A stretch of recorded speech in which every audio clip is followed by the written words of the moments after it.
第6章解释。如果愚者只单纯的提一句罗塞尔日记里记载有某些简单常识，倒吊人阿尔杰未必会下定决心支付报酬，获取答案。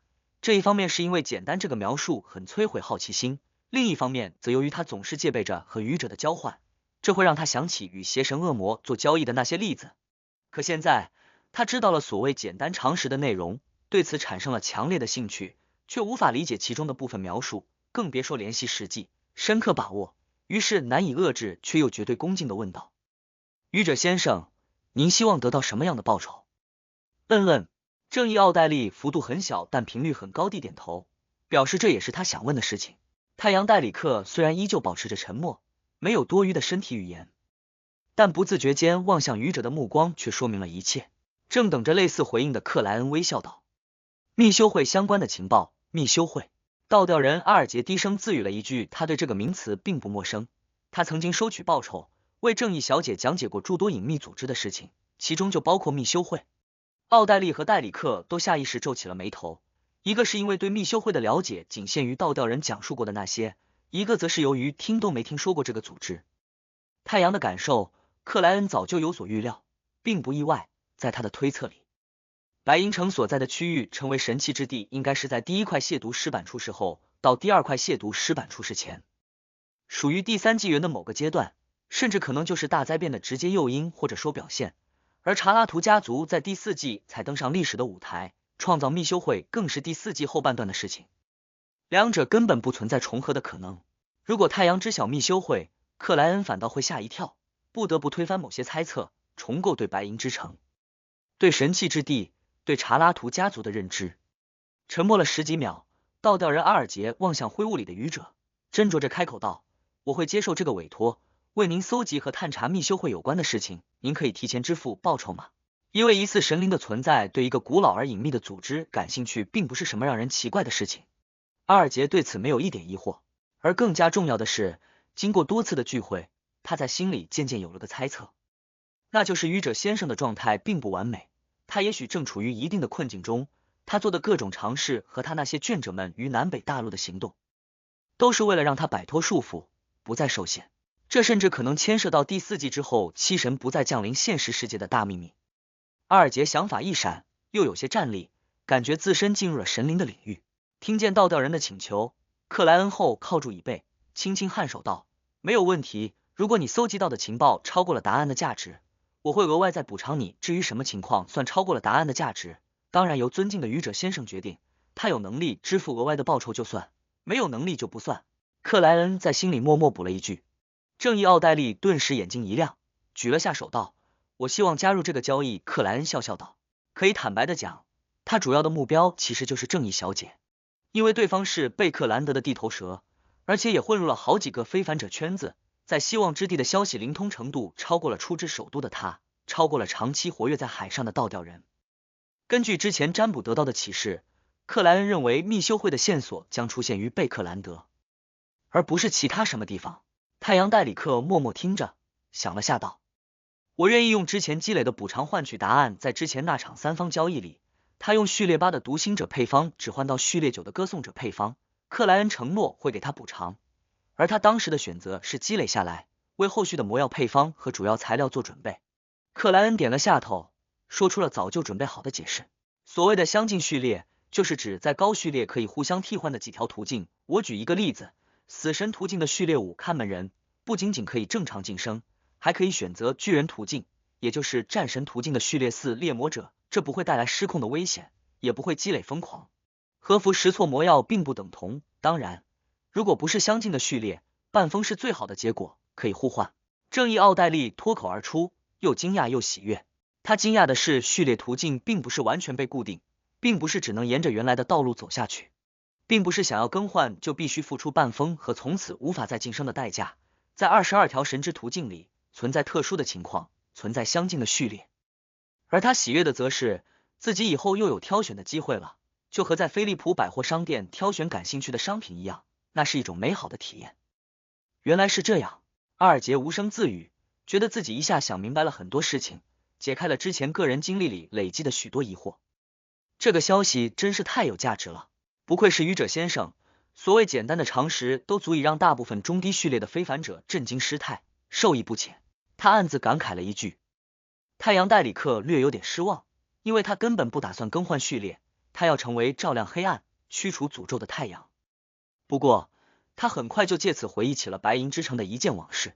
前任首席，一位最有可能突破猎魔者限制的强者，为自己建立了一座陵寝，深入地底的陵寝，然后搬入里面，以此为家。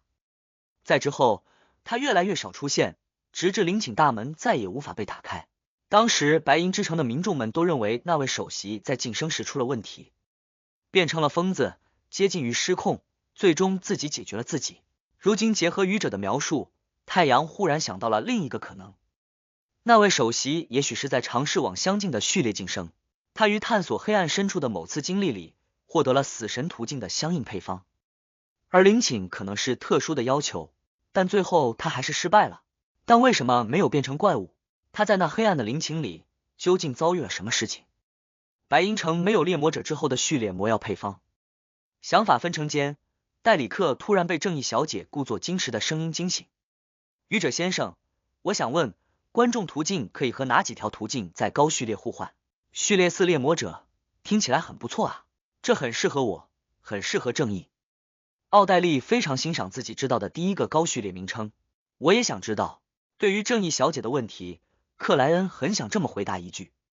不等他开口，奥黛丽又理不直气不壮的补了一句，我可以支付报酬购买这个问题的答案，您觉得多少金镑比较好？我想，您的卷者会需要一定的活动经费。说到这里，他一下想起愚者先生的卷者轻松干掉了拥有蠕动饥饿的海盗将军麒麟格斯，明显是高序列的强者，差点就脱口而出不好意思，愚者先生，当我没问这句话。可是，既然已经问出口了，就不能退缩。加油，奥黛丽，也许愚者还有比较弱的眷属呢。奥黛丽悄然咬了下嘴唇，默默给自己鼓气。金棒，克莱恩认真思考了下道，等密修会的情报搜集到足够多，我们在进行这场交易说话的同时，他想起了自己在心理炼金会内部的线人达斯特·古德里安。我和队长都，达斯特的线人身份再也无法被证实。这不知道算是悲剧还是喜剧，可惜不能再联络他了，否则从他那里得到观众途径相应的情报是最方便的。克莱恩翘起了嘴角。好的，奥黛丽愉快地回答道。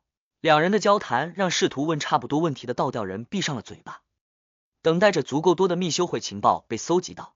短暂安静了几秒，奥黛丽侧头看了眼愚者先生，幅度很小的举了下手。得到肯定的颔首后，他望向对面的那位成员，饱含期待的问道：倒吊人先生，我的情报让你解决了飓风中将，你是否已经准备好成年七彩犀龙的完整脑垂体？这正是我回到海上的原因之一。阿尔杰轻轻点头道，我已经拿到了你想要的这件非凡材料，但我该怎么给你？怎么给我？奥黛丽一下愣住，陷入沉思。不可能直接报我的地址，也不能通过休和佛尔斯，这会暴露我是非凡者的事实。也不是不可以，罗塞尔大帝说过，当两个选择都有坏处的时候，就挑选程度较轻的那个。就在这时，克莱恩心中一动，手指轻敲长桌边缘，微笑道：小姐，先生，在这件事情上，你们是否愿意配合我做一个尝试？第7章，克莱恩的献祭仪式。尝试。正义奥黛丽一下兴奋，矜持而优雅地点头道：我很乐意配合。作为一名观众，他清楚地记得愚者先生只在2件事情上用过尝试，一是将自己和倒吊人拉入这片神秘空间的时候，二是给出尊名，让自己两人试着祈求的那次，而结果都足够的成功，并展露出了他的一些本质。这次会是什么尝试呢？真是让人期待啊！奥黛丽克制住了自己迫不及待的心情，努力做个合格的观众。尝试。倒吊人阿尔杰的精神豁然紧绷，对愚者的提议充满戒备。他想做什么？他的真实目的是什么？这对我有利还是有害？一个个想法涌出又落下，阿尔杰的脑海内浮现出了飓风中将麒麟格斯死亡时飞快腐烂的样子。最终，他低下脑袋，恭顺地回答道：您的意愿就是我的期望。旁边的太阳戴里克望了望倒吊人，又看了看正义，不明白他们为什么对所谓的尝试那样敏感。克莱恩轻敲青铜长桌边缘的手指顿住，笑笑道：“这个尝试将让你们的交易变得简单和安全，并且足够的保密。”他微侧脑袋，看向倒吊人，不快不慢的说道：“你还记得太阳描述过的献祭仪式吗？”克莱恩故意提及这件事情，就是要显示自身的坦荡，让塔罗会的成员难以想到他即将提供的献祭仪式就来源于太阳的描述，难以想到他当初费尽心思就是为了骗一个献祭仪式的模板。记得，我平时也有接触过这方面的事情。阿尔杰老实的回答道，心里却一阵阵的发毛。由于正统神灵已很少回应类似的仪式，第5纪以来，献祭这个单词往往是和邪神恶魔划等号的。想到也许会因此产生某些可怕的结果，倒吊人就感觉自己正行走在深渊的边缘，一不小心就会跌落下去，被腐蚀，被吞噬。克莱恩按照预定的计划，没去过多解释，微微点头道：“我的想法是，你通过仪式将非凡材料献祭给我，我再赐予正义小姐，这样的交易形式对你们双方都有利。还可以这样。”奥黛丽顿时有些傻眼，觉得这超出了自己想象的极限，但很快他就醒悟过来，想明白了这种方式的优点和看似简单的操作之下隐藏的神灵本质。愚者先生真棒，我们塔罗会果然和其他隐秘组织不一样，我们用神灵的办法来交换物资和材料。奥黛丽险些习惯性的在心中来一句赞美女神，但最终改成了赞美愚者先生。阿尔杰愈发的戒备，进入了冷静思考的模式。尊敬的愚者先生，我需要怎么做？他试图从献祭仪式的流程里分析出愚者的真实目的。克莱恩右手轻按道：“我说了，这只是一个尝试，未必会成功，所以需要你们的配合。首先，你准备一个祭台，不用太复杂，可以很简陋，唯一的要求是铭刻或者绘制这个象征符号。”说话间，他面前具现出了一道光幕，其上正是象征隐秘的梧桐之眼和象征变化的扭曲之线组合成的神秘图案。愚者高背椅后面的那个图案，经过之前没用灵性材料的试验，克莱恩确定自己设计的献祭仪式能在灰雾之上制造出一个虚幻大门，类似召唤之门那种，只不过它本身的力量还不能构建稳定的通道，也就无法借此调用灰雾之上这片神秘空间的特殊，让献祭得以完成。所以他有90%的把握相信仪式最终能够成功。唯一的问题是，用普通的蕴含灵性的材料就可以构建通道，还是必须非凡材料，足够的非凡材料？就让正义小姐和倒吊人先生来承担这个实验的消耗吧。反正他们最开始就知道塔罗会本身是一个尝试的产物，后续还有别的尝试属于可以预见的事情，而尝试难免有失败，哪怕神灵也不例外。克莱恩决定转嫁成本，在倒吊人正义和太阳试图记忆那个符号的时候，克莱恩轻笑一声道：“如果你们遗忘了，可以向我祈求，然后你们就能回忆起来了。”好的，奥黛丽语气轻快的回答道。有了愚者先生，仪式都不再很累很麻烦，他愉悦的想到。见倒吊人跟着点头，克莱恩继续描述道：“其次，按照正常的流程去做，但不需要额外再燃烧草药，涂抹圣油，不需要挑选特定的时间，诵念我的名就足够了。记住，用古赫密斯语或者巨人语诵念，并配合以下祈祷语句：您忠实的仆人祈求您的注视，祈求您收下他的奉献，祈求您打开国度的大门。诵念完毕，将含有灵性的材料与咒文造成的自然力量的震荡结合，等待我的回应。如果这一步没能成功，就将含有灵性的材料更改为非凡材料，从最初再尝试一次。”倒吊人阿尔杰安静听完，觉得自己之前的猜测很可能接近了真相。愚者处于一定的困境之中，他给出含有诱导性的尝试，一步一步深入的尝试，就是想借助自己和正义太阳慢慢的挣脱束缚，到了最后他也许会降临于现实世界。这也就是他当初拉人进入这片神秘空间，同意成立塔罗会的真实目的。即使没有之前的猜测，听闻这个一点一点试错的献祭仪式，并与以前的尝试进行对比后，阿尔杰相信自己也会得出同样的结论。他唯一想不明白的是情势，愚者先生有着强大的眷者，完全没必要利用自己和正义太阳，他的眷者本身就可以做类似的尝试。这里面一定有我还不知道还无从猜测的秘密，尝试必须足够隐蔽，而他的眷者被某些存在注视着。倒吊人阿尔杰一时浮想联翩。克莱恩描述完仪式，嗓音低沉却缓和的问道：“献祭仪式必须有确定的时间，倒吊人先生，你准备什么时候尝试？”这不同于回应祈求，可以延迟答复。献祭仪式制造的稳定通道只能存在很短一段时间，所以克莱恩必须提前在灰雾之上等待。我暂时只有七彩细龙脑垂体这件非凡材料，含有灵性的材料倒是不少。愚者先生，等聚会结束，我立刻尝试第一种情况，如果失败，我再去搜集别的非凡材料。有了收获之后，我以祈求的方式告知您，确定一个时间。阿尔杰说着说着，忍不住望了正义小姐一眼。作为观众，奥黛丽瞬间明白了他的意思，毫不犹豫地回答道：如果需要付出额外的非凡材料，我事后会补偿给你。我无法保证是你希望得到的特定材料，不愧是有钱的正义小姐。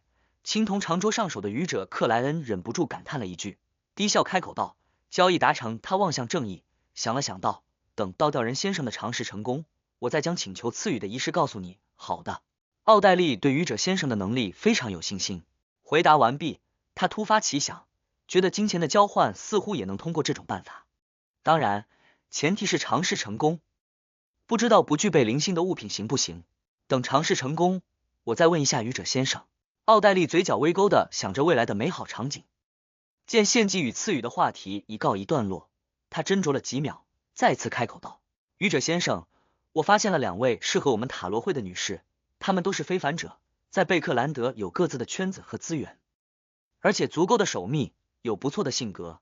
您是否愿意让她们加入聚会？正义要提升自己在塔罗会内部的势力，这是倒吊人阿尔杰最本能的想法。太阳戴里克则对此很感兴趣，侧头望向愚者先生，等待着他的答复。克莱恩略微有些为难，在他之前的预想里，塔罗会的成员应该彼此互不相识，然后各自再发展一定的下属，形成相对严密的组织结构。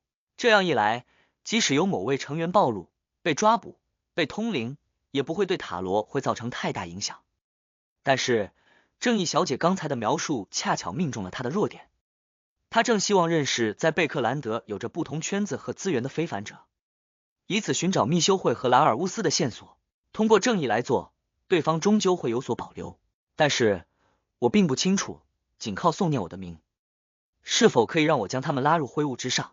为了保持形象，克莱恩没有过多思考，采用了拖延的办法。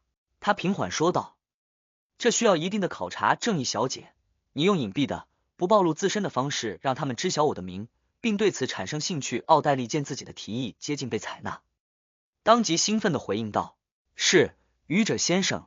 又交流了一阵，聚会结束，太阳、倒吊人和正义各自返回，克莱恩则继续待在灰雾之上，等待献祭。第8章，高层次的塔罗会。苏尼亚海起伏不定的波浪之上，幽兰复仇者就像一片树叶，时而被抛高，时而被卷落，但却没有丝毫的倾覆迹象。阿尔杰威尔逊站在船长室内，背对着摆放有红葡萄酒、白葡萄酒的架子，无意识的踱了几步，最终他一咬牙齿，表情严峻的回到红木书桌前，拿开黄铜色泽的6分仪，翻找出纸张和钢笔，俯身描绘起愚者给的那个复杂的、神秘的象征符号。凭借航海家的记忆力，阿尔杰很快就完成了献祭仪式的第一步。紧接着，他拉开抽屉，拿出蜡烛，按照2元法进行布置，一根放于梧桐之眼和扭曲之线糅合而成的象征符号之上，一根位于中央，表示献祭人。收拾掉桌面的杂物后，倒吊人阿尔杰在掌面凝聚清水，将祭台擦拭了一遍，并借助仪式银笔，勉强制造出了环绕书桌的密封之墙。做完这一切，他用灵性点燃那2根蜡烛，于昏黄的光芒里后退了几步，本能吸了口气。阿尔杰低下脑袋，用古赫密斯语诵念道：不属于这个时代的愚者啊，您是灰雾之上的神秘主宰，您是执掌好运的黄黑之王，您忠实的仆人祈求您的注视，祈求您收下他的奉献，祈求您打开国度的大门。这古老的咒文回荡于灵性之墙内，激起了盘旋的裂风，带来了自然力量的震荡。它是人类非凡者创造的最古老的祭祀语言，本身就蕴含着诸多的神秘，但对使用者缺乏足够的保护。阿尔杰忍受着皮肤被刀刮过般的疼痛，从衣兜里拿出一个深棕色玻璃小瓶，拧开盖子，倒出了不少形似芝麻的颗粒。这些颗粒流转着金属光泽，有种难以言喻的美感。倒吊人阿尔杰将这些颗粒撒了出去，洒入了风中。呜！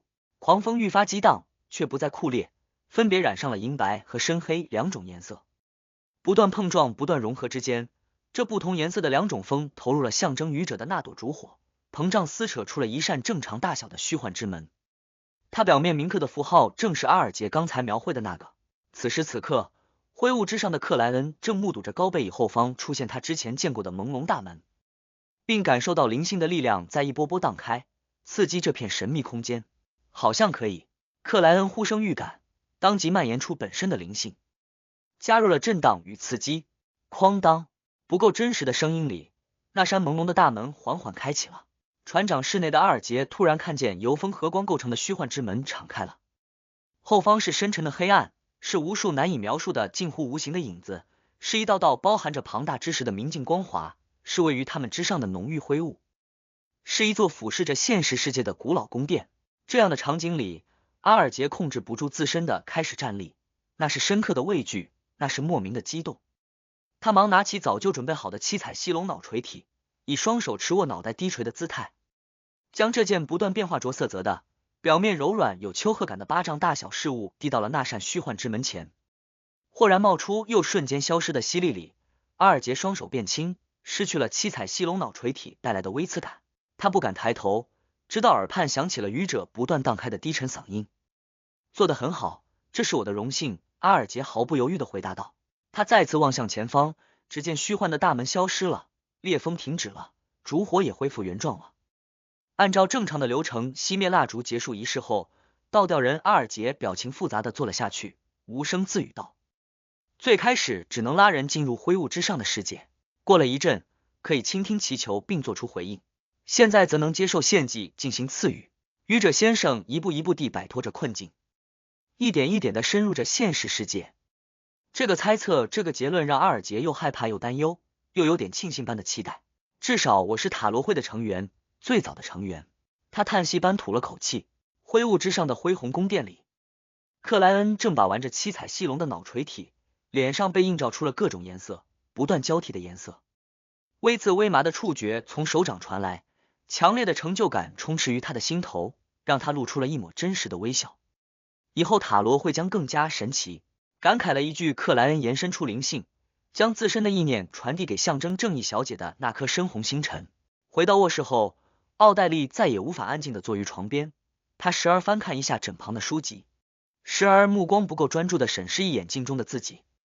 她既期待着倒吊人的献祭仪式完成，又害怕结果是失败。罗塞尔大帝说过，遇到重要的事情必须平心静气。奥黛丽，来，深呼吸2下，或者去逗逗狗。不过苏茜会说话，能思考了，属于有自尊的生物，不能随便抖。奥黛丽漫无边际地发散着思维，手里无意识地揉着一个做工精致、衣饰华丽的布偶。不知过了多久，她眼前忽然涌出了浓郁的灰雾，而灰雾的深处有一张高高在上的椅子。愚者坐在那里，微笑道：正义小姐，尝试已经成功，你是否准备好了含有灵性的材料？真棒，不愧是愚者先生。奥黛丽将倒吊人抛到了一边，遏制住自身的激动道：是的，我身边一直都有类似的材料，即使在加入塔罗会前，奥黛丽也是这样，但那个时候的她并不清楚哪些材料算具备灵性的品种，只是按照搜集来的各种熏香精油配方不断从家族宝库里搬运。克莱恩轻轻颔首道：你想什么时候举行仪式？前提是确认周围没有非凡者，非凡狗算不算？奥黛丽心虚地望了眼紧闭的房门。我现在就可以。克莱恩嗯了一声。仪式的流程和我之前描述的一样，只是需要把祈祷语句改成您忠实的仆人祈求您的注视，祈求您打开国度的大门，祈求您赐予力量。另外用2元仪式法。奥黛丽回想了一遍，克制住频频点头的冲动，开始准备仪式。等到那虚幻的大门敞开，等到那比星空更加梦幻的场景呈现，奥黛丽只觉自己的身和心都醉了。这就是我一直追寻的神秘世界，这就是我一直想要的那种感觉。他由衷地赞美了愚者先生一句，对女神是信仰，对愚者先生是崇拜。奥黛丽在心里默默为自己辩解了一句。紧接着，他愕然看到祭台上多了一样事物，不断变化着色泽，布满丘壑的柔软事物，七彩犀龙的脑锤体。奥黛丽心头一喜，眼睛发亮，就要上前拿取。但他的礼仪习惯旋即控制住了他。奥黛丽再次真诚地赞美愚者先生。结束掉仪式，他迫不及待地上前，仔仔细细观察了那件非凡材料5遍。我们塔罗会比所有隐秘组织都要高1个层次。奥黛丽暗自得意了一下，接着他戒备地望了眼门口，似乎害怕苏茜突然闯进来。他要再接再厉，立刻调制魔药，完成晋升。几分钟后，奥黛丽手中多了瓶光泽不断变化，似乎能照入每个人心底的液体。他自信地喝下了这瓶读心者魔药，顺利地度过了非凡特性的融入阶段，获得了晋升。眼前所见似乎一下清晰了许多，额外又增加了许多。奥黛丽熟稔地用冥想的方式收束着散逸的灵性。等到序列稳定，他嘴角含笑，脚步轻快地走向门边，将金毛大犬放了进来，并看见苏茜的狗脸上露出明显的狐疑表情。你比以往花费的时间都要久。苏茜没有掩饰自己的想法。奥黛丽坐到软凳上，干笑2声，转移了话题。苏茜，你说我该怎么以隐蔽的不暴露自身的方式将某件事情告诉休和福尔斯，并让他们对此产生兴趣？话未说完，奥黛丽自己也开始认真琢磨这个愚者先生交代下来的任务。然后他看着苏茜，苏茜看着他，一人一狗同时陷入了沉思。完成了预定目标的克莱恩回到现实，稍微睡了1个小时，又急急忙忙出门，花费1磅购买到伪装用的金边眼镜、假发发套和可以粘连可以扯下的各种胡须，这是他之后伪装的需要。赶在晚餐前，他又去了趟治安最乱、人口最多的东区，租了间1居室的房屋，每周租金4苏勒3便士，一次性付2周租金以及等额的押金，共17苏勒。直到这个时候，克莱恩才算初步做好了准备，而东区也给他留下了深刻的印象。这里大部分地方和廷根下街相同，但占据的范围不知宽广了多少倍。这里的居民衣物陈旧都算比较体面了，很多人衣衫褴褛，面黄肌瘦，似乎随时会因为饥饿和贫寒变成野兽，所以在东区黑帮横行，案件多发。等回到乔伍德区，克莱恩就感觉像是从地狱进入了天堂。接下来的2天，他一边试验着只用本身灵性举行仪式，制作符咒，不再向女神祈求，一边等待着小广告的效果发酵，委托上门。周4上午，克莱恩终于听到了门铃被拉响的声音。第9章，第1单委托。叮叮当当，被绳索拉扯着的铃铛不断摇晃，将声音传遍了宽敞但相对空荡的客厅。正坐在沙发上阅读报纸，研究那些投资机会的克莱恩站了起来。白衬衣配黑马甲的他未系领结，很有几分居家的随意。我侦探生涯的第1单委托，不过我不可能总是等在家里，等着任务上门。我得弄个留言本挂到门口，配一根吸水钢笔，这样一来，顾客就可以写下再次来访的时间，让我提前做好准备。但这对刚入行没什么名气的新侦探来说，基本就等于没有下次了。只能暂时麻烦一点，每天清晨占卜当日是否有委托，大概在什么时间段，以此进行安排。当然，这或许会错过委托者是强力非凡者的任务。错过就错过，大概率是好事。克莱恩边想边走到门口，无需通过猫眼，脑海内就自然浮现出了外面访客的形象。一位是戴着黑色毛绒软帽的老太太，她背部略有佝偻，脸庞皱纹很深，皮肤干瘪泛黄，但深色的衣裙正式得体，显得非常整洁。她鬓角已然全白，蓝色的眼眸却相当有神，此时正瞧着旁边的年轻人，示意他再次拉动门铃。那位年轻人20多岁，有着一双和老太太相似的眼睛，在愈发阴冷的天气里，他身穿贝克兰德绅士阶层流行的黑色双排扣长礼服，头戴半高丝绸礼帽，打着参加宴会般的领结，似乎任何时刻任何场景都不会放松对自身的要求。借助小丑的预感能力，在铃铛再次摇晃之前，克莱恩拧动把手，打开了房门，微笑问候道：上午好，女士，先生，今天是个好日子，到现在为止，我已经看到了5分钟的太阳。他以略显夸张的方式说着天气，这是贝克兰德流行了上百年的寒暄话题。是的，他往常总是害羞的躲在雾气和阴云后面，一直不肯出来。老太太赞同地点了下头，而那位年轻人则开口问道：你是夏洛克·莫里亚蒂侦探？是的，你们有什么事情需要委托？抱歉，请进，我们到沙发那里再聊。克莱恩侧过身体，让开通道，指了指待客区域。不需要。那位老太太嗓音略显尖锐的说道，我不想浪费一点时间，我可怜的布罗迪还在等着我解救他。克莱恩注意到了那个最重要的代词，忽然有了不好的预感。打扮非常正式的年轻人肯定点头道，布罗迪是我奶奶多丽丝女士养的一只猫，它于昨晚走失了，我希望你能帮助我们找到它。我们就住在这条街的尽头，我愿意为此支付5苏勒的报酬，当然如果你最后能证明你花费的时间与精力超过了这个范畴，我会额外再补偿你找猫。之所以委托我，是因为就在同一条街，非常方便。克莱恩觉得这不是自己想象的侦探生涯，这让我看起来像个小丑。好吧，开门第一单生意不能推掉。这是来自占卜家的观点。他沉吟了几秒道，能详细描述一下吗？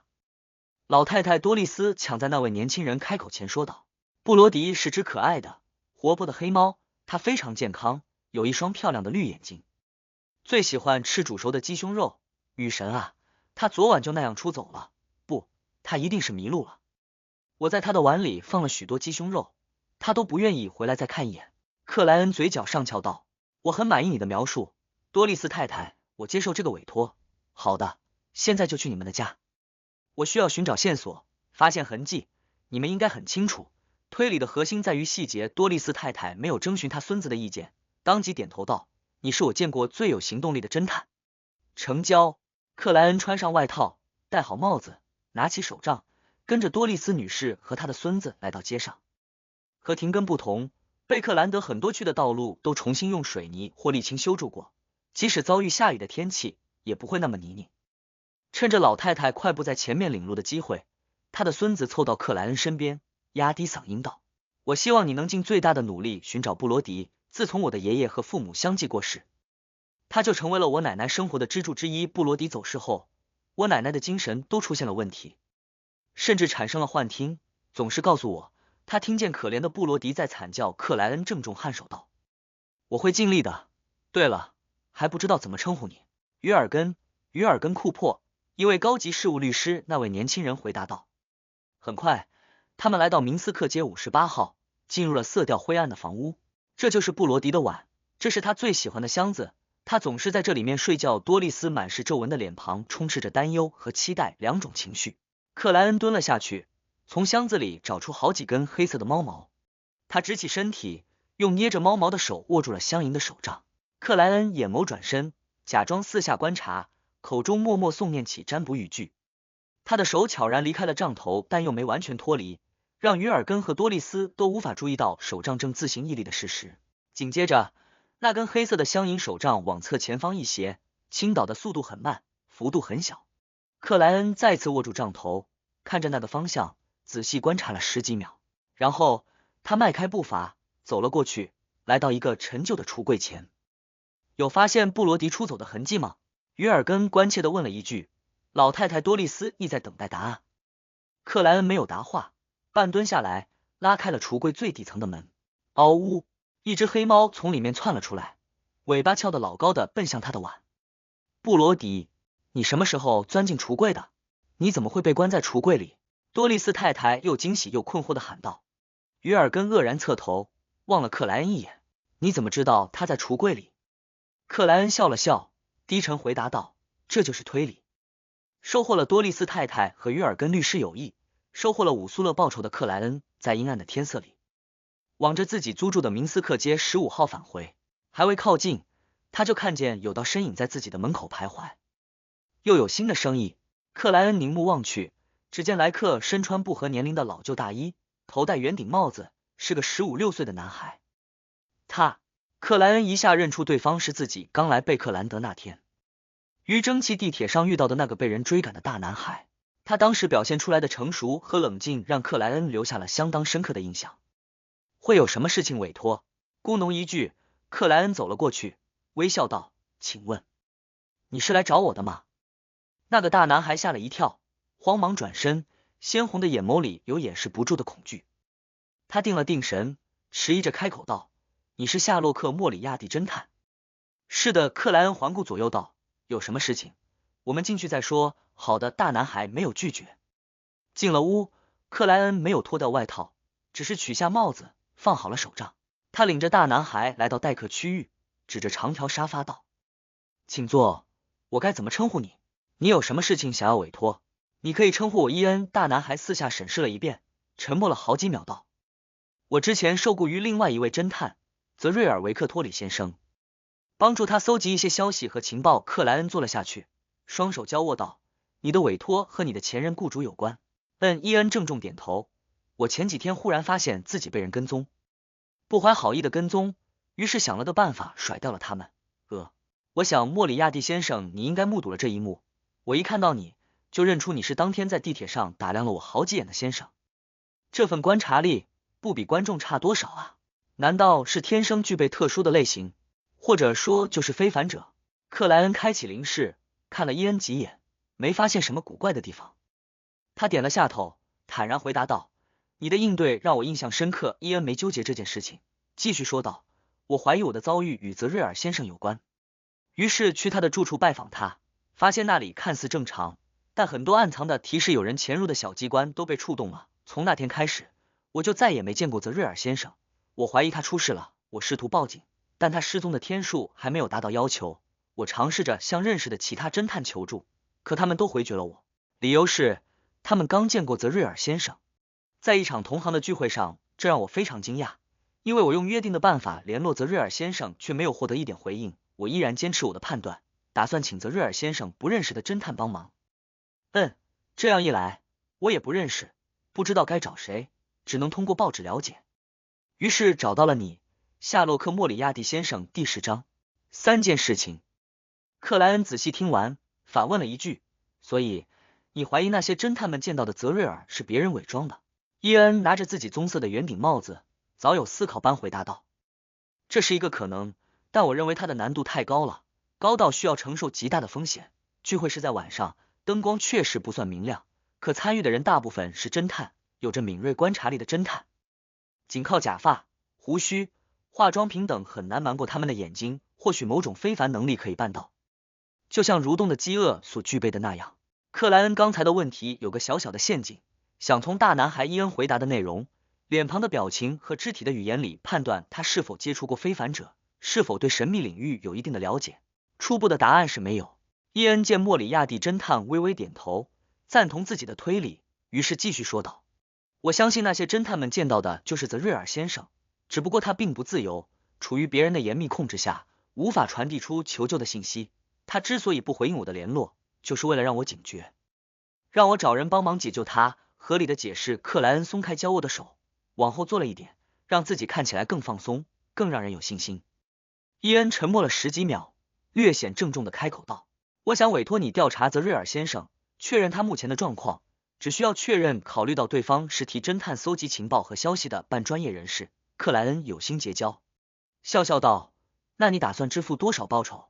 你应该很清楚，这件事情也许会非常危险。”伊恩动作隐蔽的低头看了眼自己老旧大衣的口袋，斟酌着说道：“有2种方式，一是我直接给你足够的报酬，让你满意的报酬，之后不管任务是简单还是困难，都是这个数目，除非你受了相对严重的伤；二是我预先支付5磅，等你完成委托，再是事情的难度追加费用。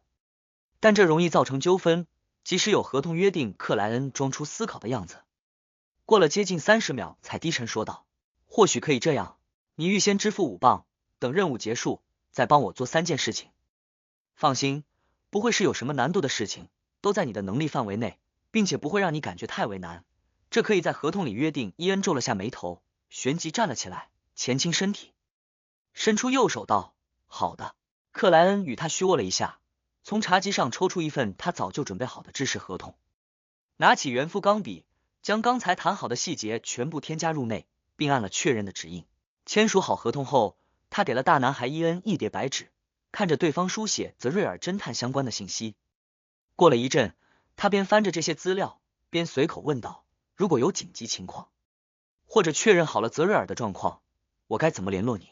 伊恩抿着嘴巴，好半天没有说话，直到克莱恩抬头望来，才略显僵硬的回答道：“不需要联络我，我会在合适的时候出现的。”他没再多言，从老旧大衣的口袋里掏出了一叠厚厚的钞票，他们似乎严格按照着面额从大到小的顺序层层叠加，非常整齐。伊恩先从最下面抽出3张1磅面额的钞票，接着又数了6张5苏勒的，最后是10张1苏勒的纸币。看见对方将钞票摆放的整整齐齐，连几位国王的肖像都必须人头朝上，不能有一点差错，克莱恩忽然有些烦躁。这是强迫症晚期啊！他无声吐了口气，接过了对方推来的报酬。根据他的目测，伊恩剩下的现金不会超过3磅，估计是把所有积蓄都带在身上了。如果我刚才要求更多的报酬，他最后会不会套单？他的长相倒是不像那种人，但人不可貌相啊。克莱恩随意的折起那些钞票，塞入了衣兜，没去管整齐不整齐。于是他成功的看见伊恩的表情略有扭曲。我争取尽快完成调查。克莱恩边站起边伸手，做出送客的姿态。感谢你的帮助。伊恩诚恳的道了声谢，因为对方给的明显是折扣价。目送比真实年龄成熟了许多的大男孩离去，克莱恩摸了摸下巴，若有所思的无声自语道：这件事情的水很深啊。伊恩从头到尾就没提过泽瑞尔侦探最近在调查什么事情，有吩咐他搜集哪方面的情报。算了，收多少的钱，管多少的事，我只需要确认泽瑞尔目前的状况。他转过身体，走回客厅，随手从裤兜里掏出了一个面额为1/4便士的铜币。当铜币翻滚往上，克莱恩眼眸转身，默念着这件事情是否存在超凡因素，然后他右手摊开，试图接住下落的铜便士。当硬币从他的指尖划过，落到了地上，咕溜溜滚出好远。这种结果就意味着占卜失败。看来伊恩隐瞒的事情比我想象的多啊，信息缺乏到连模糊的占卜结果都得不到。克莱恩往内收紧下嘴唇，上前几步，弯腰拾取起那枚铜币。当天晚上凌晨时分，贝克兰德桥区域蔷薇长街138号，克莱恩换了一身便宜的浅蓝色工人服装，嘴边、下巴和脸颊沾满了黑色的胡须，乍一看去竟有种粗犷野蛮的味道。他头戴一顶深色鸭舌帽，帽檐压得很低，几乎快遮住眼睛。这种帽子原本属于英蒂斯共和国的猎人，和鲁恩王国传统的猎鹿帽有一定区别，但最近开始流行于贝克兰德的中低阶层。藏在道旁英蒂斯梧桐树的阴影里，克莱恩借助造型典雅的煤气路灯，打量着对面的房屋，那是泽瑞尔的家。这位侦探是南威尔郡人，父母、亲戚和朋友都在那边。他只身一人闯荡贝克兰德，逐渐有了些名气。他还是单身汉，只雇佣了2名临时的女仆，就是每隔3天过来清扫一次的那种，不用管食宿。此时他租住的那栋联排房屋没有丝毫的灯光，一片漆黑。克莱恩解下左腕袖口内的银链，让黄水晶吊坠自然垂落。里面有危险，里面有危险。连续7遍之后，他睁开眼睛，看见灵摆在顺时针转动，但速度很慢，幅度很小。有危险，并不大。克莱恩低语一句，再次确认其身上携带的塔罗牌、自制符咒和圣叶粉等物品。做完这一切，他环顾四周，趁着夜深人静，敏捷地闪到了对面。泽瑞尔的家没有外廊，没有花园，没有草坪，直接临着马路旁边的街沿。克莱恩绕到侧方，顺着自来水管道，轻松爬至2楼晾晒衣物的小阳台内。紧跟着，他掏出一张塔罗牌，塞入缝隙，弄开了通往走廊的门。按照伊恩绘制的房屋布局图，克莱恩脚步近乎无声的来到了泽瑞尔的卧室外面。他轻扣左边牙齿，开启灵视，隔着木门望向了里面。灵视是可以穿透无灵性的障碍看见气场颜色的，但这和本身的水准密切相关。克莱恩目前可以隔着木门观察，却无法战胜10强，并且看到的景象不会太清晰。他的视线内，门后的卧室里有3团人形气场，颜色朦胧，分别处于不同的位置，始终埋伏着3个人。为了抓到伊恩或者别的什么人，卧室并不大。克莱恩立在黑暗里，冷静地思考着观察到的结果。这时，他忽地向着阳台方向退去，脚步依然很轻。回到阳台上，克莱恩从衣兜里拿出了一枚银质的薄片，这是他下午试做的沉眠符咒。他没有向黑夜女神祈求，而是以自己，以不属于这个时代的愚者为对象举行仪式，然后进入灰雾之上响应。由于这种方法难以调动灰雾之上那片神秘空间的力量，克莱恩只能以本身的灵性回应，最终做出来的符咒比正常的差，但要好于我以我的名义方式制作出来的那种，勉强够用。再次审视四周，克莱恩掩住嘴巴，低声念出了一个古赫密斯单词。绯红感受到符咒一下冰冷后，他快速但无声的再次移动至泽瑞尔的卧室门口，一边握住把手，一边将灵性灌注入了银质薄片。吱呀！克莱恩小心翼翼的拧动把手，悄然将房门推开了一道缝隙。紧接着，他把手中的沉眠符咒扔了进去。略一回收，克莱恩重新将房门合拢，开始默数：3、2、1。他猛地推开房门，就地一滚。因为没有感受到那3个人的动静，克莱恩站了起来，借着窗外照入的绯红月光，开始打量房间内的场景。这是一个布局正常的卧室，有一张床，一排衣柜，一张书桌，一组小沙发，一个衣帽架。床的另一侧倒着个穿黑色外套的男子，他正呼呼大睡，睡得很香。另外，小沙发的旁边，衣柜的前方，分别还有一个人，他们都进入了沉眠。确认过那3人的状态，克莱恩放轻动作，走至床头，弯腰找到了几根黄褐色的短发。而根据伊恩书写的内容，泽瑞尔侦探正是位有着黄褐色短发的男子，应该没错了。克莱恩低语一句，握着那几根掉落的发丝，来到小沙发位置，缓慢地坐了下去，坐于染着些许绯红的昏暗里，打算用梦境占卜的办法寻找泽瑞尔。后靠住沙发背，他嘴角上翘，无声自嘲了一句：这就是推理。